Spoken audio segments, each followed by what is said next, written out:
session, I'm going to explain you about triacyl glycerols.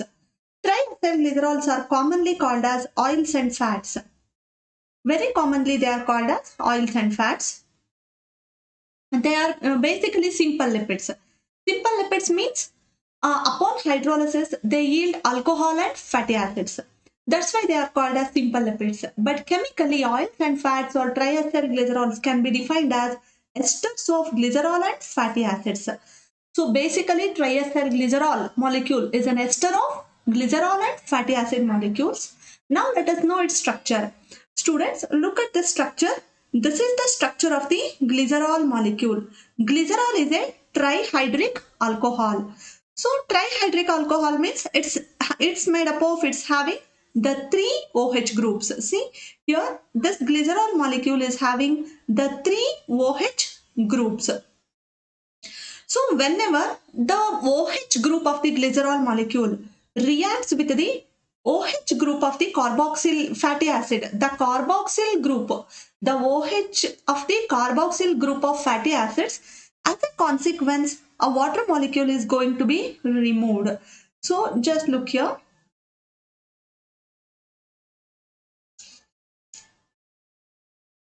Okay, so here just the OH, either the OH of the alcohol or the H of the alcohol and OH of the carboxylic acid. So whenever these molecules undergo reaction with one another, as a consequence, the three water molecules are going to be released. See, H and OH gives us water. So the three water molecules are released, and as a result, the esters of glycerol and fatty acids are formed. See, we can see one ester bond. There is a formation of an ester bond here. So these esters of glycerol and fatty acid is nothing but it is called as triacyl glycerol. They are also called as triglycerides. We can call them also as triglycerides. Okay, this is the glycerol molecule. These are the three molecules of the fatty acids. As a result, we are going to have triacyl glycerol molecules or triglycerides. In the triglyceride molecules or in the triacyl glycerols, the three fatty acids will be present, and all the three fatty acids, they may be identical or may not be identical. If all the three fatty acids are identical, then we call them as simple triacyl glycerols. Then what is a simple triacyl glycerol? In any triacyl glycerol or triglyceride molecule, if all the fatty acids are identical, then it is called as simple triacyl glycerol. If the fatty acids, so here I'm going to write it as in simple triacyl glycerol, the three fatty acid molecules are identical. Okay, in mixed triacyl glycerol molecule, the two or three fatty acids are different. Okay, so if any triacyl glycerol is going to have the two or three different fatty acids, then it's called as a mixed triacyl glycerol. Now let us see the naming of these triacyl glycerol. Students, just imagine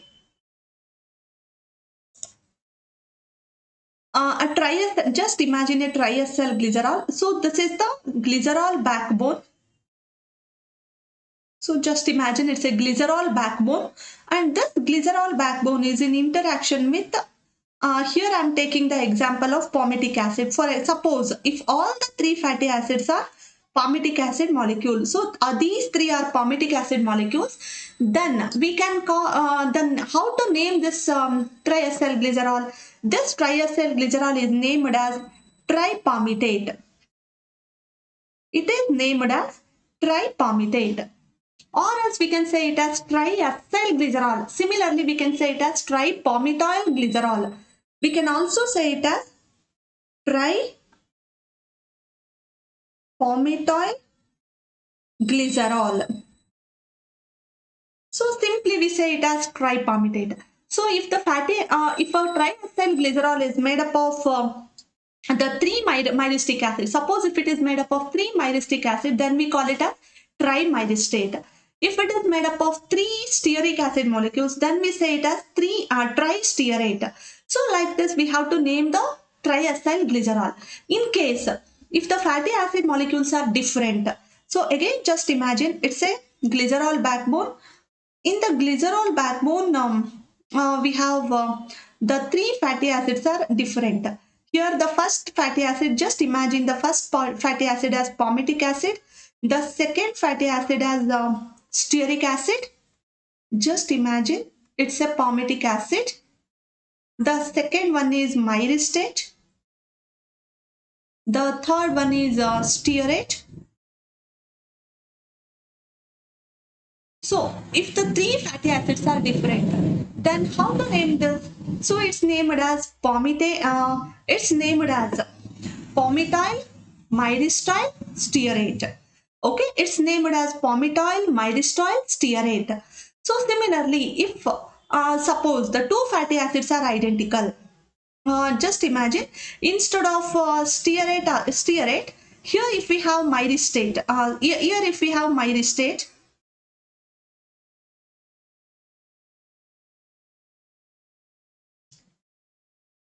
okay, then we say it as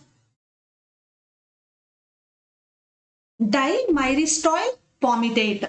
Okay, then we can say it as dimyristoyl palmitate, or 1,2 dimyristoyl palmitate, or 2,3 dimyristoyl palmitate.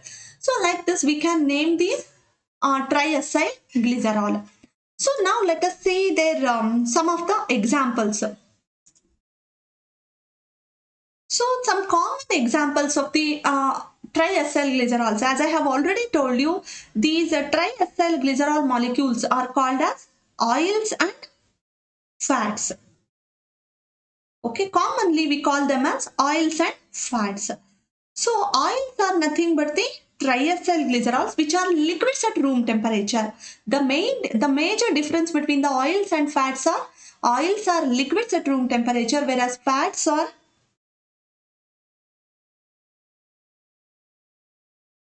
so oils are also triacyl glycerols and fats are also basically triacyl glycerols. But oils, how can we define oils? Oils are nothing but the triacyl glycerols, which are liquids at room temperature. They are liquids at room temperature, but fats are solids at room temperature. All the oils are usually derived from, the triacyl glycerols which are derived from the plant source are usually oils. Okay, the tags triacyl glycerols obtained from the plant sources are usually oils. So similarly, the triacyl glycerols obtained from the animal source are all usually fats. Some of the examples for the oils and fats are some of the very common examples for the oils are sunflower oil,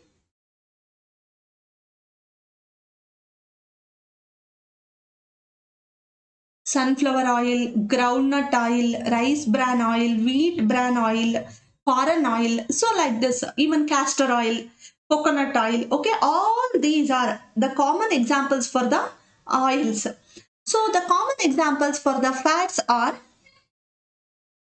some examples for the fats are ghee, butter, and then other animal fats. Okay, these are all some of the examples for the fats. So students, now let us see the difference between the oils and fats. So what is the, we say that even oils are also the triacyl glycerols and fats are also triacyl glycerols. Then what is the difference? The major difference lies in the fact that there lies in the fact that their fatty acid composition is different. So because the fatty acid composition of the oils and fats are different, their properties are also, their physical properties are also different. So now let us see the difference between the oils and fats. So as I have already told you, the oils are liquids at room temperature and fats are solids at room temperature.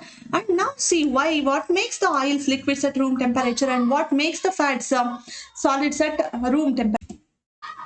Students, As I have already told you, the oils are liquids at room temperature and fats are solids at room temperature. And what makes them to be different in their physical properties? So for that, let us know about their structure, fatty acid composition.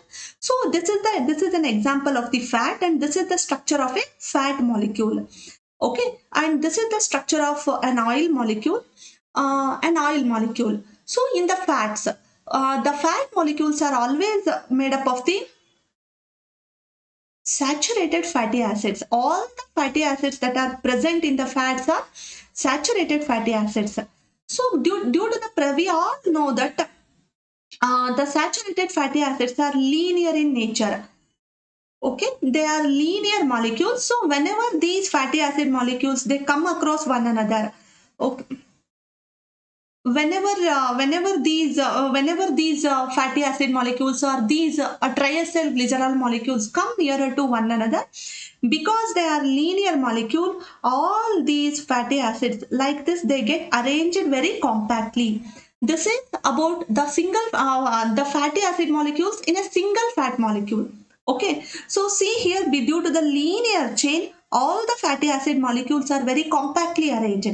Similarly, when the different molecules come together, just imagine these are the different fat molecules. Just imagine it's a glycerol backbone. These are the three fatty acid molecules. Whenever these different fat molecules come together, then what happens means between the fatty acid chains, okay, there will be an hydrophobic interaction. There will be development of some hydrophobic interaction and van der Waals interaction between the fatty acid chains also and between the two fat molecules also. So because of all these interaction, it's very difficult for them to it's very difficult for them to keep apart at the room temperature. The thermal energy which is present at the room temperature is insufficient to keep them apart, and that's why they remain aggregated and they remain some higher energy is required for them to move apart, and that's why we say that all the fats are present as solids at room temperature. Whereas if we consider oil molecules, so in this structure, just look at this the structure of some oil molecule. In case of the oils, the oil molecules are always made up of at least one unsaturated fatty acids. Usually they are abundant in unsaturated oil molecules are abundant in the unsaturated fatty acid molecules. Because we all know that, I think you, while learning the structure of these fatty acid molecules, while learning the structure of these fatty acids, I think you know that all the unsaturated fatty acids, the naturally occurring unsaturated fatty acids possess cis double bond. So because the cis double bond is there, a kink is formed. So like this, the fatty acid molecule, due to the formation of kink, the fatty acid molecules can't arrange straight. Okay, that's why if any unsaturated fatty acid is present in a triacyl glycerol, due to the formation of the kinks, the neighboring fatty acid molecules also the neighboring fatty acid molecules made to move away from this one. Okay, in order to accommodate this unsaturated fatty acids, the neighboring fatty acid molecules gently they move slightly away from this one. So like this, if all such molecules aggregate with one another, they can't form this compact like structure similar to that in the fat. Because of this, there is some intermolecular space between the different fat molecules. So just imagine if it is one triacyl glycerol molecule, because of the presence of unsaturated fatty acids, because they remain apart from one another. Because as they remain apart from one another, there is a lot of intermolecular space between them, and so the thermal energy which is present, the thermal energy which is there at the room temperature is sufficient to keep them apart, and that's why all the oil molecules are present as present as liquids at room temperature, and only because of this reason the oils are liquids at room temperature and fats are solids at room temperature. and the fats are solids at room temperature. Now let us know some of the properties of the triacetyl glycerols. In that I am going to explain only the saponification. Now let us know about the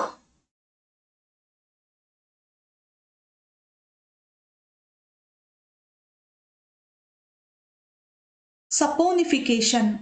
What is saponification? The alkaline hydrolysis of an oil or a fat molecule, or the alkaline hydrolysis of a triacetyl glycerol to produce glycerol and salts of fatty acid is nothing but the saponification. Here, the products which are going to be obtained, the salts of the fatty acid, the sodium or potassium salts of fatty acids are called soaps, and that's why this process is called as, this reaction is called as saponification.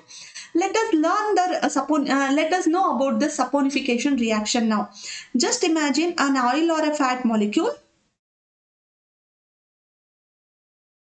Yeah, here it will be CH, here it will be, okay, then it is O, CO. Just imagine some fatty acid molecule. Here it is O, CO, CH3. Here also it is O, CO, CH3. So whenever these molecules are going to be reacted with the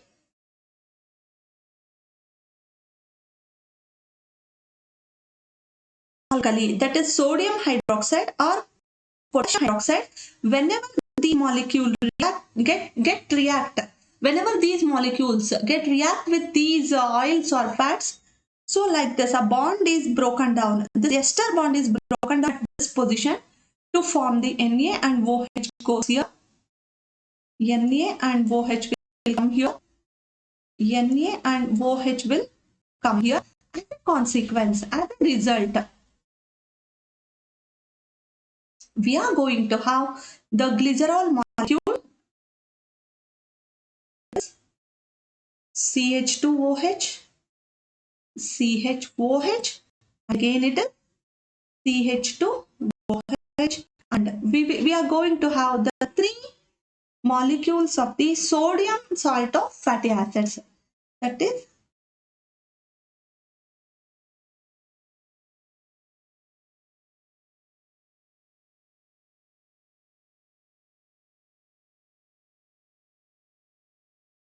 CH3, CH2, like this.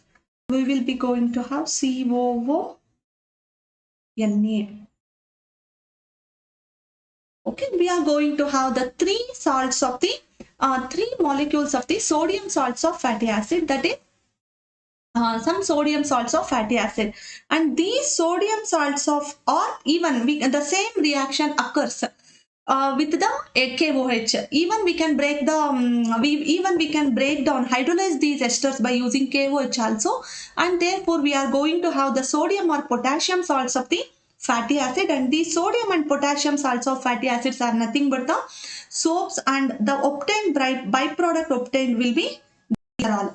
So the process of the hydrolysis of an oil or fat molecule, or hydrolysis of a triacetyl glycerol using an alkali, either NaOH or KOH, is nothing but the saponification, and because the soap molecules are going to be formed here, this reaction is called as saponification. So one more thing I wish to add about this soaps is the sodium salts of the fatty acids are, the sodium salts of fatty acids are quite harsh when compared to potassium salts of fatty acids, and that's why they are used for washing purposes. Washing the clothes and other purposes. But the potassium salts of fatty acids are very soft when compared to sodium salts, and that's why they are used for bathing. Okay, that's why they are nothing but the toilet soaps. We use them as toilet soaps. So this is about the saponification and soaps. Student, now I'm going to explain you about some other parameters which meant for the assessment of the quality of the oils and fats. So how do we ensure the quality of the oils and fats? For that, we are going to study the three parameters, and these three parameters are one is saponification value,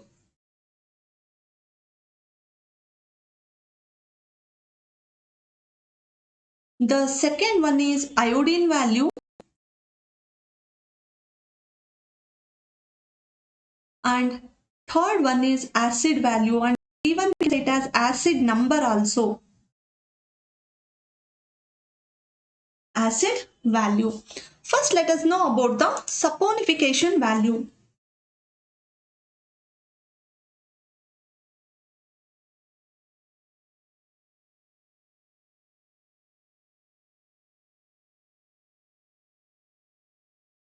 Saponification number also we can say, or we can say it as saponification value, both will do. What is saponification value? Saponification value is nothing but the number of milligrams. Okay, saponification value is nothing but the number of milligrams of KOH required to saponify 1 gram of an oil or 1 gram of an oil or fat molecule. Okay, you have to keep in mind that what is saponification value? The number of milligrams of KOH required to saponify 1 gram of an oil or fat molecule is nothing but its saponification value. So during the saponification, again the same thing, alkaline hydrolysis of the oil or fat is going to be taken place, and therefore as a result the soaps are formed. So what is the significance of the saponification value?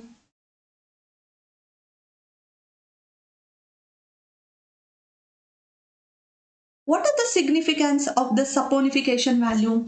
Saponification value gives us the size of the average size of the fatty acids that are present in an oil or fat molecule.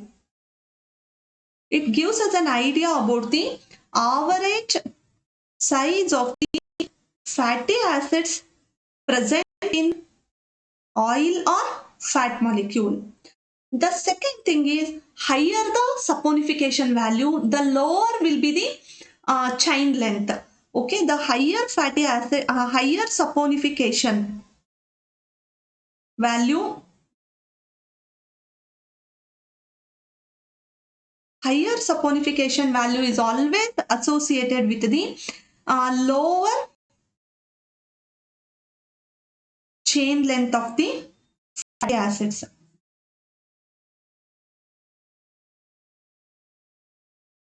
Lower chain length of the fatty acids.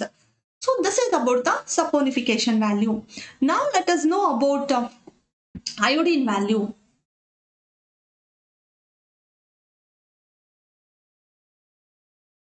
What is iodine value? Iodine value can be defined as the number of grams of iodine. Iodine value can be defined as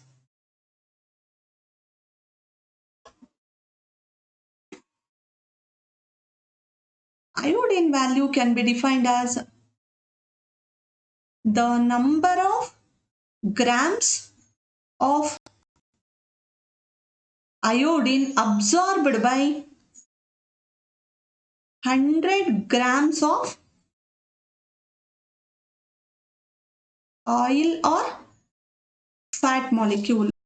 Okay, the number of grams of iodine molecule absorbed by 100 gram of an oil or a fat molecule is nothing but the iodine value. So how the iodine molecules are going to be absorbed by the oils or fat? So we all know that wherever there is a double bond, immediately there will be an addition of iodine molecule, iodine. So iodination takes place.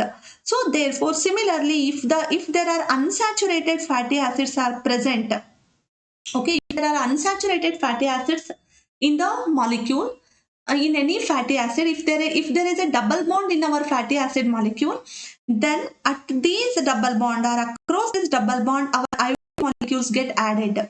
So this is how, just imagine it's a double bond. After iodination, okay, there will be an addition of iodine molecule across the double bond. So as a result, the double bonds are converted to single bond. The double bonds are converted to single bonds.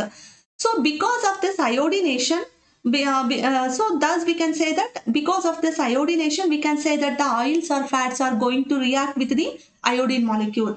So thus we can say that if more the number of double bonds, more the iodine will be absorbed. So thus we can say that the iodine value is an indication of the degree of unsaturation. What is the significance of the iodine value? What is the significance? Iodine value. So just imagine. So if more the number of double will be there, more iodine molecules are consumed. So thus we can say that the degree of unsaturation is indicated. Iodine value indicates the degree of unsaturation. I mean, higher the iodine value, more will be the more unsaturated fatty acids are present in that molecule. Higher iodine value indicates that more unsaturated fatty acids are present. So similarly, this iodine value also indicates it's an indication of the adulteration.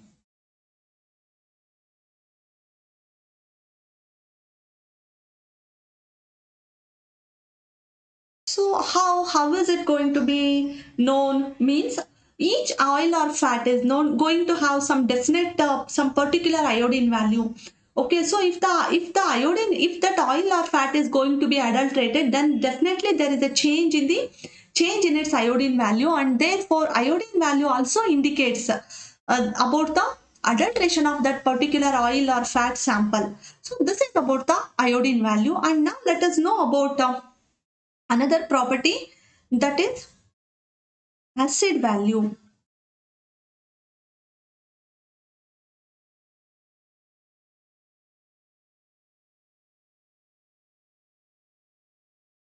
So that is about the acid value. What is an acid value?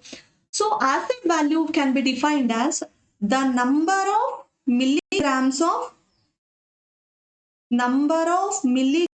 the KOH molecules required to neutralize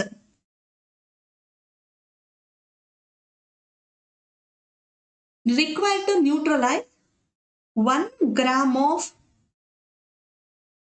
oil or. So therefore, what is an acid value? The number of milligrams of KOH required to neutralize 1 gram of an acid or 1 gram of oil or fat molecule is nothing but the 1 gram of an oil or fat sample is nothing but its acid value. So some introduction is required for this. So as we keep the oils for a longer duration, just imagine it's an oil. Okay, it is some fatty acid molecule.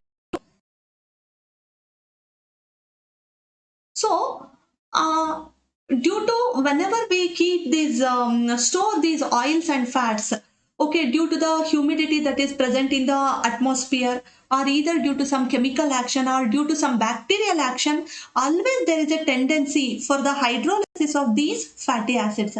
Sometimes, so due to all these factors, what happens? A small amount or some amount of the free fatty acids are present in the free fat free fatty acids are present in the oil sample. So therefore, whenever we are going to add this KOH molecule, because KOH is a base, it's going to neutralize these. It's going to be reacted with these free fatty acids and neutralize them. So thus we can say that the acid value, in the while determining the acid value, the KOH molecules are going to react with the free fatty acids that are present in that oil sample. So therefore, we can come to a conclusion that more the acid value. I mean, if more number of free fatty acids will be there, then automatically the more KOH will be consumed. So therefore, we can say that the acid value is an indication of the quality of an oil. If the more acid value is more, that oil or fat is poor in quality. So this is the significance of the acid value. What is the significance? What is the significance of the acid value, higher the acid value,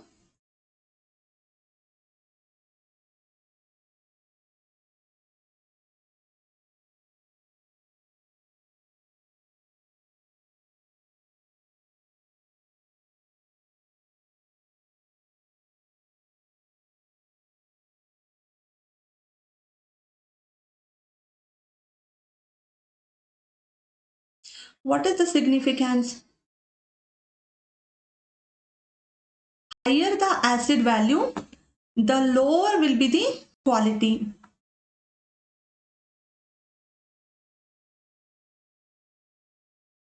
Lower the quality of that oil or fat. So this is about the significance of the acid value. So now let us know about the functions of the triacyl glycerols.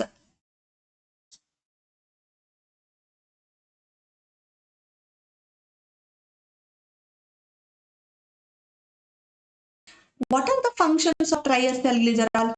So in the nature, the major function of the triacyl glycerols are they act as store they act as stored fuel molecules.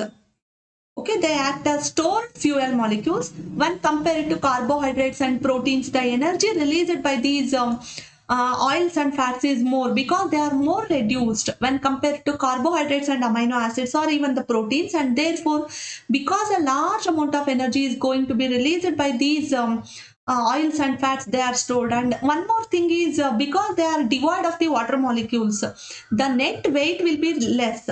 Therefore, because of these two properties, they act as they are the very good stored fuel molecules in the animals and plants. The second function of these oils and fats are insulation. So, of course, this insulation is not so prominent in case of the human beings because whenever we feel cold, we wear woolen cloths. But in case of the animals that live in the nature, that live in the wild, it's more significant. In the animal, in almost all the animals, the fat is stored. The triacyl glycerols are stored in the form of the fat beneath the tissue. Beneath the tissue, some special tissue is there, that is adipose tissue. I'm repeating, in the animal kingdom, in the animals, the oils, triacyl glycerols are stored in the form of the fat in adipose tissues. So, and because it is present beneath the skin, it acts as a good insulating agent, and so it prevents the loss of heat. It prevents the loss of heat from our body, and also it keeps us warm.